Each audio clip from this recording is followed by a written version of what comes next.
내란숙의 윤석열과 주요 임무 종사자 김용현, 노상원, 조지호 등에 대한 1심이 선고됩니다. 앞선 한덕수와 이상민에 대한 판결에서 12.3 불법 비상계엄은 친위 쿠데타이자 국헌문란 목적의 폭동, 즉 내란임이 이미 확인됐습니다. 윤석열과 내란 세력은 헌정 질서와 민주주의를 짓밟고 국민의 생명을 위협한 반국가 범죄자들입니다. 그럼에도 윤석열은 지금까지도 일말의 반성조차 하지 않고 뻔뻔한 태도를 보이고 있습니다. 법원은 법정 최고형을 선고해서 법의 준엄함을 보이고 무너진 헌정 질서를 바로 세워야 합니다.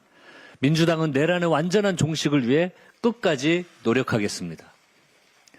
국민의힘이 망국적 부동산 투기 세력의 대변인을 자처하고 있습니다.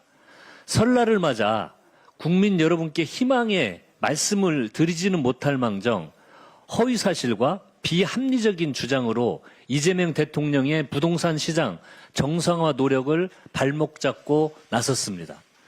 특히 서울과 경기 등 무려 6채를 보유한 다주택다 당정욱 대표는 노모까지 끌어들여 자기 방어에 나섰습니다. 어머니를 정치 한복판에 소환하면서까지 불로소득 기득권을 유지하려는 모습이 참으로 애처롭습니다.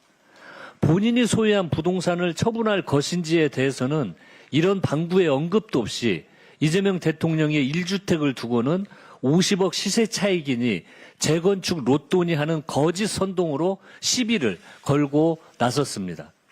부동산 투기 옹호자의 적반하자이자 혹세무민입니다. 무책임하고 경솔한 장동혁 대표의 언행에 국민께서는 더 큰 실망과 박탈감을 느끼셨을 것입니다.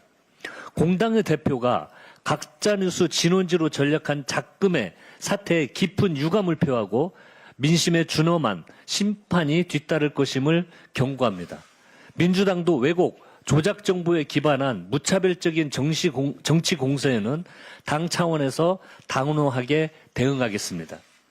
투기로 인한 부동산 시장 교란은 서민 주거 불안 심화, 저출생과 지방 소멸의 가속화, 경제 활력 저하 등 무수히 많은 사회적 문제를 야기해 왔습니다. 망국적 부동산 투기 근절은 우리 정치가 미래 세대를 위해 반드시 풀어야 할 시대적 과제입니다. 이제라도 국민의힘은 부동산 투기 세력에 대한 옹호를 그만두고 이재명 대통령의 부동산 시장 정상화에 협조하시기를 바랍니다. 민주당은 부동산 감독원 설치 등 입법을 통해 정부의 부동산 안정 대책을 흔들림 없이 뒷받침하도록 하겠습니다. 민주당은 입법 전쟁을 치른다는 각오로 민생개혁 입법에 더욱 속도를 내겠습니다. 지난주 본회의에서 63건의 민생 법안을 처리했습니다만 국민의힘의 일방적인 합의 파기와 본회의 거부가 없었다면 더 많은 민생 법안을 처리할 수 있었습니다. 법사위의 법안 처리를 이유로 본회의는 물론이고 국익과 직결된 대미투자 특위까지 보이콧한 국민의힘에 거듭 강한 유감을 표명합니다. 아동수다법, 응급의료법, 정보통신망법 등 국민의 삶과 밀접한 민생 법안들이 여전히 본회의에 계류돼 있습니다. 3차 상법 개정안과 행정통합법안, 국민투표법 개정, 검찰, 사법개혁 법안 등도 더 이상 미룰 수 없습니다. 민생과 개혁을 위한 골든타임을 놓칠 수 없습니다. 아울러 오는 24일 민생 개혁법안 처리를 위해 본회의 개최를 의정님께 강력히 건의드리겠습니다.